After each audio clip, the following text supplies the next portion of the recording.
Okay, hello. Here we are with Nicole Roberts, the Community Engagement Manager for the Downtown Partnership of St. Petersburg, Florida. Hello, nice to have you here. Hi, thank you for having me. Yes, so I reached out to you about Carfree St. Pete's. Carfree St. Pete. Yes. Yes, hashtag, if anybody wants to look it up immediately, Carfree St. Pete, correct? Yeah. Really exciting initiative going on in Florida that you've been involved with for 3 years now. So we've been talking a little bit before recording and wanted to take this time and do a recording with you and learn all about it because it's a really exciting campaign and I think example of a mobility shift happening at a local level. So I would love to hear you just share a bit about the background. Yeah, of course. Thank you so much. So yeah, we got Carfree St. Pete started back in April of 2019.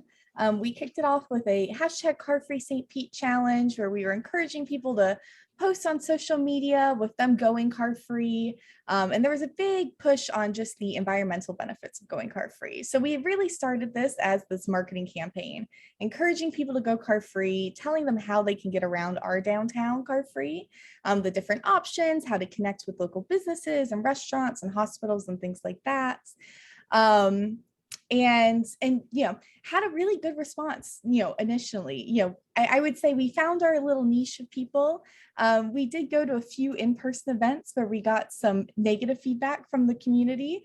People thought we were trying to take their cars away, people saying, oh well, I would never try to bike there, it's too hot in Florida, and all these other things. But it's been really interesting to see just over the last couple of years the perception shift that we've kind of, I hope we've caused to some level, but I think just with new people coming into the area too, people are a lot more open to biking to work, to trying our e-scooters, to going car free when they can.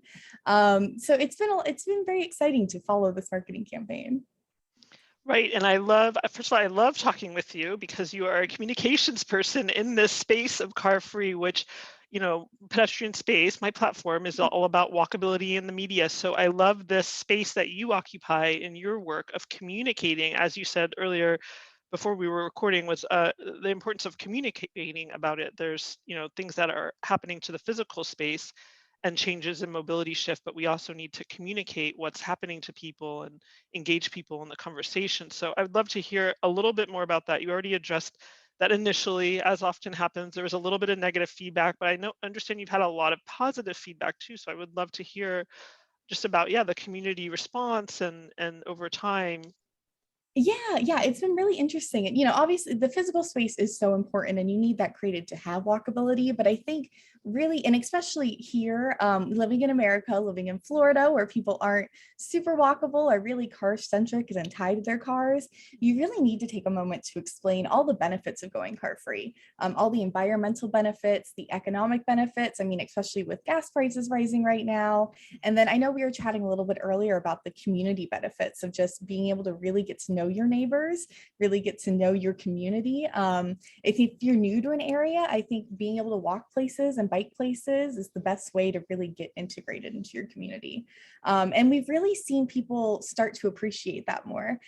People are reaching out to us on Carfree St. Pete that are about to move here and are saying, you're part of the reason why I want to move here, because it's exciting to see that there are people passionate in the community about walkability, about public transportation.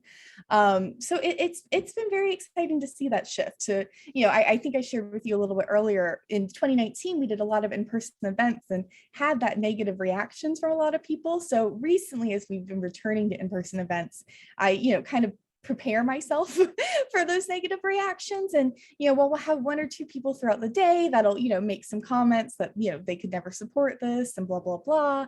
Most people are really excited about the idea, and are really interested to figure out how they can get to work car free or how they can just be supportive of our movement. Right. Well, I'm really happy for your community to hear that because often there could be quite a lot of resistance, especially as a fellow American. I know how car-centric our communities can be, and it can be a really tough um, dependence to kick, that car dependence, and make the shift over. You mentioned earlier as well something that you did. You do in-person events and also show people. One of the events is showing people also how to simply move from point A to point B walking Yeah. and using transit. Could you share a bit about that? Because that's just fabulous. It's so practical, but very needed, I think, in a lot of communities. It is. It is. Unfortunately, we haven't been able to do them recently with the pandemic. We're hoping to get into them more. But in 2019, we hosted a few different events that were really, putting people on the bus and getting them to have that first experience to kind of break those barriers. So one of them was we have a great Central Avenue trolley that takes people down our main street from downtown to our beaches. So we gathered some people and we got on the bus that day and went down to the beach. Got some free drinks from a resort that kind of sponsored the event for us. And it was a lot of fun. And I Mhm. shared with you that one of the attendees is on our Carfree St. Pete committee now. And that was her, I think her first time riding the bus. And now she rides it almost Oh, daily. oh, She loves that's so it. great. So Yeah, you're inspiring modal shift really through these fabulous events. It's really fantastic. So I wanted to ask you, of course, there are challenges with asking people to go car free. Some people immediately are ready and just show a little bit of a nudge, but there can be a lot of challenges involved. So what are some of the challenges your team has experienced or that people share with you, locals share with you that maybe they want to, but these are the specific challenges they have? yeah, I think it varies depending on the mode of transportation. I know, for for walking and biking, there's a huge concern about just safety concerns, I think. We do have some really great bike trails in our area, and the city is working on a complete streets plans to extend and connect those trails and even, create some protection on them. But we do, again, being in Florida, have some really aggressive drivers that can be aggressive towards bicyclists. So, and unfortunately, in this last year, we've had the most pedestrian and bicyclist fatalities that we've ever had in our history. So there is a huge safety concern there, which is why we've kind of been trying to, move more into the advocacy space of creating these safer spaces for people with the St. Pete straws and things like that. But, and then of course with the bus, I think, we had talked earlier, there's a big negative stigma around public transportation, especially in Florida, in the South, in the United States. So yeah, we have, that was a big focus of ours at the beginning, was really trying to elevate that image of the bus, showing that, there's lots of young millennials on the bus. There's lots of cool, hip people that are riding the bus. And it's a great way to get around our city. It's, we have that fabulous route that takes you from downtown to the beaches. So trying to encourage people that why not spend $2.50 to take that bus route to the beach and go have some drinks with your friends and have fun instead of driving there, having to pay for your parking, only being able to be there for 2 hours, not being able to enjoy any drinks, really trying to communicate those benefits of how cool it is to be able to take the bus. I love that. I love that. And you do this through like social media campaigning and across certain platforms. That's how the marketing is structured, basically. Yeah. Yes, we've been heavily social media focused and then some events. Yeah, I love that. And also one thing we were talking about before was about freedom of walkability. And I really like, I'm guessing you have a strong millennial community there in this beachside We community, and it's do. important to, yeah, it's important to target them, especially with the safety issue with the drunk driving, which is the issue in our country. But also intergenerational, attracting intergenerational interests. So was there some aspect of the campaign too that is addressing different generations or that's kind of cross-generational? We're trying to expand our outreach a little more so that we can target more of those generations. One of the events we put on recently that I didn't mention earlier was we recently shut down 2 miles of that main street, our Central Avenue, on Halloween to show people. It was sort of an open streets event, allowing people to bike and really enjoy the street. Fortunately and unfortunately, we had expected about 10,000 people to get there and had around 50,000 people join us. So it was almost Wow. impossible Oh to my bike. gosh. It was incredible. Yeah. But it was awesome because we had all these people coming out and enjoying the community. And one of the best stories I heard was that there's a retirement home a block away from Central Avenue, and apparently there was almost a parade of these guests, specifically guests that were in mobility scooters or in wheelchairs, that came over to Central Avenue. And they said they loved the event because it was the first time that they were really able to enjoy Central Avenue in a long Um, time. We have great sidewalks, but we have a lot of sidewalk cafes that make it really hard to navigate the streets if you're using equipment. So being able to open up the streets for them to really enjoy this great asset to our community for the first time in a long time was, it was very impactful for me. And we've Yeah. definitely been trying to expand to target that community because we understand that walkability is so important for them. Right. I'm going to look forward to circling back with you and hearing about that because that is so important. That's like so touching or bringing tears to my eyes. That's really touching. So also the Straza, can you share a little bit? And for anybody listening, this is Straza, like the combination of street and plaza. So STRAZA. Can you share a bit about the Straza? Yes, and I have to give my committee member Michael Houston full credit for this idea. So, this past year we started a Carfree St. Pete committee where we have 12 diverse individuals kind of serving as a steering committee for us and helping us to carry our water as we get more involved in the community. And through that committee, we realized that, in addition to these marketing efforts, we also need to do more advocacy because, there aren't a lot of safe spaces for people to walk around. Our downtown is great, but I think the greater St. Pete doesn't have a lot of great spaces for people to walk and bike and things like that. Right. So one of the ideas he proposed and it kind of his brainchild was the St. Pete Straza, like you mentioned, a combination between street and plaza. And the idea is a 3-mile linear park that would loop around downtown St. Petersburg. And we would reprioritize streets along that route to really prioritize pedestrians and bicyclists. The idea is, of course, we might allow local traffic only on some parts of the stretch, depending on what kind of apartments are around there, what kind of businesses are adjoining. But the idea is to really just create this nice, safe place for people to walk around their community, people with equipment to be able to get around our community. And our proposed route is trying to really connect some of the major institutions in our community, our hospitals, our grocery stores, connecting you to Central Avenue. So the idea is this is a great safe way to get around St. Pete and really enjoy our downtown. That's so fabulous. Yes, I am going to really look forward to reconnecting with you and hearing about developments over the coming year, do an interview later on.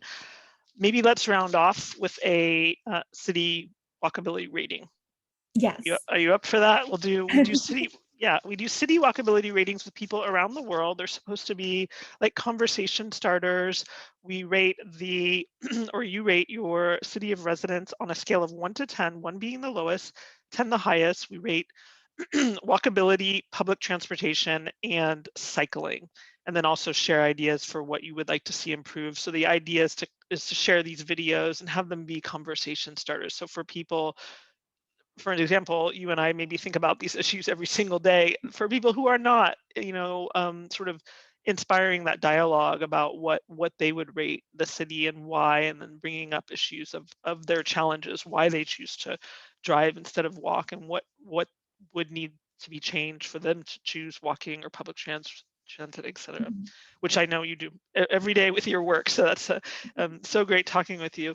But so it'll be really interesting to hear your scores, I think. So I'm going to let you choose what you want to rate first. Yeah, so I'll do walkability first, and I think I'm going to give us a 6. And it's kind of a combination because I would rate our downtown as almost an 8. Our founders were really good at making these small city blocks.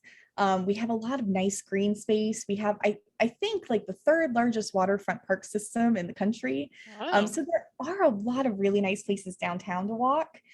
But as I said, in greater St. Pete, there aren't as many, and especially due to having so many pedestrian fatalities over this last year, I would rate probably the greater city at a 4.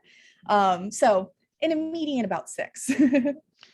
One question, do you know what is being done on a local level about these safety issues? I'm guessing this is something the municipality is addressing.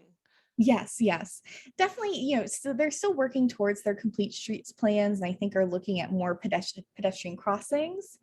So they're kind of trying to explore ways to make it more walkable. Another thing being done right now is the downtown St. Pete mobility study, where they're analyzing. We have a lot of one-way streets in St. Pete. which causes a lot of people to go fast down these roads and almost get to highway level speeds cutting down through our downtown area. Okay. So they're looking to recommend changing that to two-way streets to hopefully slow down traffic, increase our walkability, reduce those fatalities and accidents. So yeah, that's what they're looking at right now. Okay. Okay, that's good to hear. We'll look forward to seeing developments on that too. Okay, so what do you want to rate next? Public transit or cycling? I will do cycling. Okay. Um, and I'll give us a 7 for cycling. We have a great called the Pinellas Trail, a great trail that connects our entire county together. So we do have that, and we do have some other awesome trails in our county. But like I mentioned before, bicyclist fatalities are up. But the city is particularly really working on the complete streets plans towards bike lane and towards connecting those bike lanes. So I definitely see a lot more upward mobility in the future. But for right now, I think I'd rate us a 7. Okay. All right, then rounding off on public transit. So public transit, I saved this for last because I would probably rate it around a 4 or 5. Okay. We have one of the lowest funded transit agencies in the country, if not the lowest funded. So they do great with what they have. And we do have some really great routes around St. Pete, but they're not always reliable. They're not always on time. And of course, we do have that stigma still here in St. Pete. But I am very excited. We're getting our first bus rapid transit route that will also follow that same Main Street route I mentioned before, taking people from downtown to the beaches.